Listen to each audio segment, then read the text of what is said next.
கர்த்தருக்கு சித்தமானபடி இந்த நாளிலும் ஒரு வார்த்தை மூலமாக கர்த்தர் உங்களோடு கூட பேச விரும்புகிறார். வெளிப்படுத்தின விசேஷம் 3ஆம் அதிகாரம் 8ஆம் வசனம் இவ்விதமாய் சொல்லுகிறது, உன் கிரியைகளை அறிந்திருக்கிறேன்.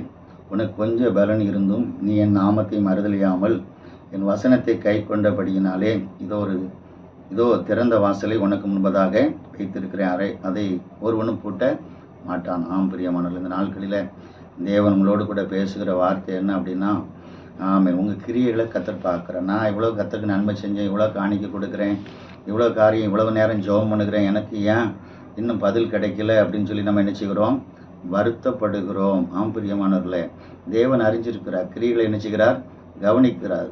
நீதிமான்களை சோதித்து அறிகிறார், நீதிமான்களை சோதித்து அறிகிறார் அப்படின்னு சொல்லப்பட்டிருக்கிறதை நம்ம பார்க்குறோம். அப்போ நம்முடைய வாழ்க்கையில் அந்த துன்மார்க்கனை தூரத்துலேருந்தே அறிகிறார். அப்போ தேவன் அறிஞ்சிட்டு இருக்கிறார். நீதிமான்கள் பேசும்போது கர்த்தர் கவனித்து கேட்கிறார், நம்ம கஷ்டத்தை அவர் உணர்கிறார். ஆமாம், யோவான் 21ஆம் அதிகாரத்தில் சாப்பிட வழி இல்லாமல் சீஷர்கள் என்ன செய்கிறாங்க? மீன் பிடிக்க போகும்போது கர்த்தர் என்ன செய்கிறாரு? அவங்கள அறிஞ்சு அந்த இடத்துக்கே போய் அவங்களை சரிப்படுத்துகிறார். சாப்பாடு பெருசு இல்லைப்பா, ஊழியந்தான் பெருசு அப்படின்னு சொல்லி என்ன செய்கிறார்? அவங்கள சரிப்படுத்தி அவங்களை ஆசீர்வதிக்கிறதை நம்ம என்ன செய்ய முடியும்? பார்க்க முடியும் பெரியவாங்களே. அதனால் தேவன் நம்மளை கவனிக்கிறேன், நீ யாரும் கவனிக்கல, நீ யாரும் கேட்க மாட்டேங்கிறாங்களே, நான் ஒரு அனாதை, நான் எனக்கு தனிமைப்பட்டு கிடக்கிறேன், எனக்கு யாருமே இல்லை அப்படிலாம் நினைக்க வேண்டிய அவசியமே இல்லை. இந்த உலகம் எல்லாம் கைவிட்டாலும் கர்த்தர் கைவிட மாட்டார். ஆகார் பாருங்கள், எல்லாரும் கைவிட்டாங்க. ஆகாரை ஆபிரகாம் கைவிட்டான், சாரால் கைவிட்டாங்க, சொந்த பந்தமே இல்லை போல தெரியுது, எல்லாரும் கைவிட்டுட்டாங்க. ஆனால் கர்த்தர் கைவிட்டாரா? கைவிடலை. ஆகாரை உனக்குங்க என்ன வந்தது அப்படின்னு சொல்லி அவளுக்கு ஒரு வழியை காமிச்சதை நம்ம பார்க்குறோம் பெரியம்மாங்க. இயேசு கிறிஸ்துடைய வாழ்க்கையிலும் பார்க்குறோம். என் தேவனே ஏனெனே கைவிட்டீர் என்று சொல்லி ஒரு அங்கலாய்ப்பு பார்க்குறோம். ஆனால் அதன் பிறகு அவருடைய வாழ்க்கையில் ஒரு பெரிய ரட்சிப்பு, ஒரு பெரிய சமாதானம், ஒரு பெரிய விடுதலை, அநேக ரட்சிக்கப்படும்படி அந்த நேரம் பயன்படுத்தப்படுகிறதை நம்ம பார்க்குறோம். அதனால் அந்த புலம்பல்களை ஆனந்த களிப்பாக மாற பண்ணுகிற தேவன் இன்னைக்கு உங்கள் வாழ்க்கையில் இருக்கிற புலம்பல்களை மாற்றும்படி வந்திருக்கிறார். வாசல் அடைக்கப்பட்டிருக்கிறதுன்னு நினைக்கிறீங்களா? படிக்கிறதுக்கு வாசல் அடைக்கப்பட்டிருக்குதா? வேலைக்கு வாசல் அடைக்கப்பட்டிருக்கிறதா? நீங்கள் தியானிங்க, கர்த்தரை நேசிங்க, உங்களுக்கு வாசல் தானாகவே கர்த்தர் என்ன செய்வார்? திறந்து தருவார். கர்த்தர் தான் நமக்கு திறப்பார். அவர் பரிசுத்தமுள்ள தேவன், சத்தியமுள்ள தேவன். அவர் யாருக்கு தம்முடைய உபதேசங்களை வெளிப்படுத்துவார் அப்படின்னா, கர்த்தருக்கு பயப்படுகிற பிள்ளைகளுக்கு தம்முடைய நீதியை வெளிப்படுத்துகிறார். நீதி என்ன செய்கிறாரு? வெளிப்படுத்துகிறாவா? தம்முடைய உடன்படிக்கை தெரியப்படுத்துகிறார். ஆமாம், அதனால் எனக்கு கொஞ்சம் தானே பலன் இருக்குது, உன் கிரியைகளை அறிந்து கொஞ்சம் பலன் இருந்தும் என்னுடைய நாமத்தை நீ மறுதலியாமல் வாழ்றியே, அதனால் உனக்கு நான் நன்மை செய்ய மாட்டேனா அப்படின்னு சொல்லி கேட்குறேன். கொஞ்சம் தானே பலன் இருக்குது. திக்குவாய் மந்த நாவும் உடையவன் என்று சொல்லி மோசே என்ன செய்தார்? சொன்னார், கொஞ்சம் தான் எனக்கு பேச தெரியாத. ஆனால் அதிகமாக பேசுனது கடவுள்கிட்ட யார் பேசுனா தெரியுமா? மோசே தான். எப்போதும் முகமுகமாய் கர்த்தர் இடத்துல என்ன செய்தார்? பேசினார். ஜனங்களிடத்துலையும் அதிகமாக பேசுனது அவர் தான். பார்த்தீங்களா? மந்த நாவுடைய மனுஷனை கர்த்தர் என்ன செய்கிறாரு? பெரிய காரியங்களுக்காக பயன்படுத்துகிறார். இன்றைக்கு உங்களுடைய வாழ்க்கையிலும் அப்படியான ஒரு சூழ்நிலைகளை என்ன செய்யும்? எனக்கு ஞானம் இல்லை, பேச தெரியாது, புத்தி இல்லை, அறிவில்லை, பயம் உள்ள மனுஷன், நடுக்கமுள்ள மனுஷன் அப்படின்னு சொல்லி நம்ம என்ன செய்கிறோம்? நினைக்கிறோம். அப்படி இல்லை பிரியமானவர்களே, தேவன் உங்களை உயர்த்த விரும்புகிறார், மேன்மைப்படுத்த விரும்புகிறார், நாளை ஆசீர்வதிக்க விரும்புகிறார். ஒரு திறந்த வாசலை உங்களுக்கு முன்பதாக என்ன செஞ்சிருக்கிறாரு? வைத்திருக்கிறார். அடைக்கப்பட்ட வாசல்கள் என்ன செய்யும்? திறக்கப்படும். அதனால் நீங்கள் பயப்பட வேண்டிய அவசியம் இல்லை. ஒரு பராக்கிரம் மாதிரி எவனா ஒருத்தன், ராஜஸ்தான் மாதிரி ஒருத்தன் அடைச்சிக்கிட்டு இருக்கலாம். நல்ல ஒரு பெரிய அதிகாரி உங்கள் வாசலை அடைச்சிக்கலாம், அடைச்சிக்கிட்டு இருக்கலாம். சில துன்மார்க்கர் உங்கள் வாசலை என்ன செய்யலாம்? அடைச்சிட்டு இருக்கலாம். கோலியாத்து தாவீதுக்கு வாசலை அடைச்சிட்டு இருந்தான். இஸ்ரவேல் ஜனங்களுக்கு வாசலை கோலியாத்து அடைச்சிட்டு இருந்தான். கர்த்தர் ஒரு சின்ன கல்லை வச்சு அவனுடைய அதை திறந்து போட்டார். பார்த்தீங்களா? அவனை அடித்து நொறுக்கி போட்டுட்டு தேவ ஜனங்கள் வளருவதற்கு வாசலை என்ன செய்தார்? திறந்து கொடுத்தார் என்று சொல்லி பார்க்கிறோம் பிரியமானவர்களே. அப்போ நம்முடைய விசுவாசம்தான் உலகத்தை ஜெயிக்கிற ஜெயம். நகோமி, ரூத்தும் அவங்களுக்கு வாசல்லாம் அடைக்கப்பட்டு போச்சு.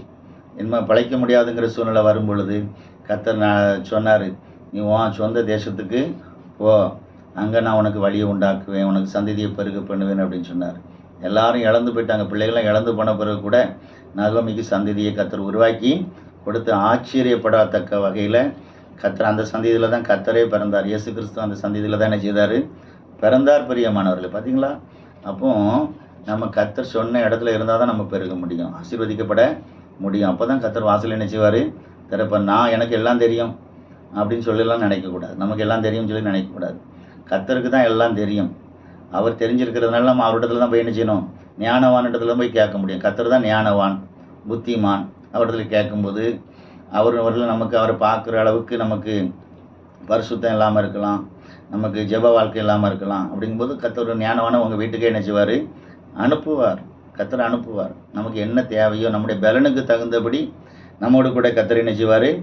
இடைப்படுவார். அதனால் ஒன்றுக்கும் பயப்படாதுங்க. இன்றைக்கி உங்களுக்கு ஒரு வாசல் திறக்கப்பட போகுது.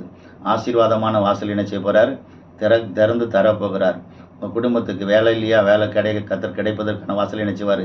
திறப்பார். இன்க்ரிமெண்ட் இல்லையா? இன்க்ரிமெண்ட் வருவதற்கான வாசலை கத்தர் என்ன செய்வார்? கண்டிப்பாக திறப்பார். பயப்பட வேண்டாம். எனக்கு ஊருக்கு போகிறதுக்கு திராணியே இல்லை, வசதி இல்லைங்கிறீங்களா? திறப்பார். வாசலை என்ன செய்வார்? திறப்பார். வீடு இல்லை, நான் யார் வீட்டில் போய் தங்குவேன்? வீட்டை கத்தர் என்ன செய்வார்? உண்டு பண்ணி தருவார். உங்கள் மேலே கத்தர் அன்பாக இருக்கிறார். ஆமாம், அவர் நேசிக்கிற தேவன். அவர் தான் நம்மளை படைச்சார்.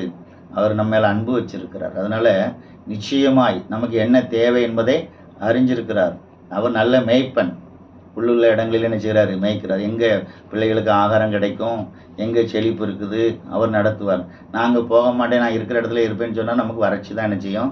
கிடைக்கும். அவருடைய கையை பற்றி கொண்டு நம்ம போனோம் அப்படின்னா நமக்கு பிளெஸ்ஸிங் இருக்கும், ஆசீர்வாதம் இருக்கும். பிரியமானவர்களே, நானும் இந்த ஊழியத்துக்கு வந்த புதுசில் அப்படி தான் பெரிய ஊழியக்காரங்க கூட போவோம் பாருங்கள். எங்கே போனாலும் சாப்பாடு கிடைக்கும், எங்கே போனாலும் சாப்பாடு கிடைக்கும். அவங்களுக்குள்ள மரியாதை எனக்கும் சேர்த்து என்ன செய்யும்? கிடைக்கும். அவங்க கூட நம்ம இருக்கிறதுனால நல்ல ஹோட்டலில் தங்க வைப்பாங்க, நல்ல வசதியான சூழ்நிலைகளை நமக்கு ஏற்படுத்தி தருவாங்க. காரணம் என்ன? நம்ம ஒரு பெரிய தெய்வ மனுஷனோடு கூட ஐக்கியப்பட்டு இருந்ததுனால நமக்கு அவங்க மூலமாகவும் நன்மைகள் என்ன செய்யும்?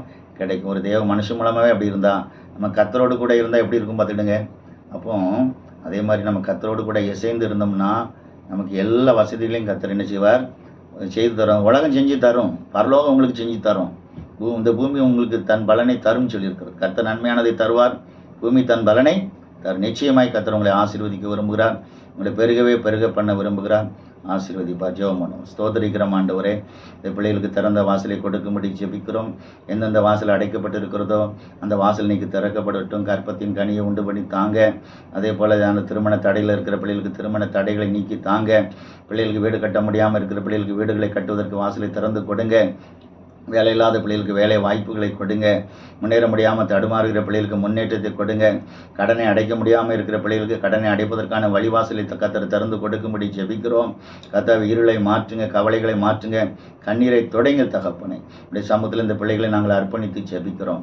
கத்தர் பொறுப்படுத்திக் கொள்ளுங்க, ஆசீர்வதிங்க, 1000 மடங்காய் பெருக பண்ணுங்க. இயேசு கிறிஸ்துவின் மூலம் ஜெபங்கள் நல்ல பிதாவே. ஆமென். ஆமென். God plus.